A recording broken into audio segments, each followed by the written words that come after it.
እባካችሁ አሁን ኤርፖርት ሳልደርስ እርዱኝ በእናታችሁ ኤርፖርት ልታስገባኝ ነው በእግዚአብሔር እርዱኝ በቃ እኔ ምንም ማለት አልቻልኩም ምንም ማውራትም አልችልም ደሞዜን አልከፍልም ብላ ነው መጀመሪያም የሁለት ወር ደሞዝ ነበር ቆርጣ የነበረችው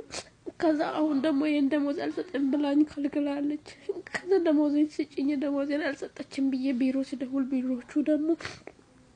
ሁለተኛ በዚህ ስልክ መልሰሽ እንዳትደውይ ነው ብሎ የነገሩኝ ማለት ነው ካለዛ መልሶ ደግሞ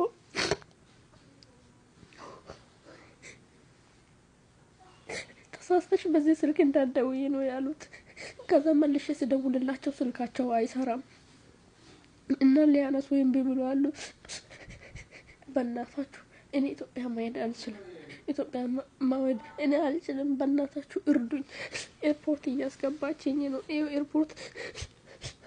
2 ሰዓት ነው የምትሳፈሪ ነው የምትለኝ 2 ሰዓት ትሳፈሪያለሽ ምናምን እያለች ነው አሁን ተራ ለጠብቂ ኤርፖርት 8 ሰዓት ላይ ነው የሚገቢው እያለችኝ ነው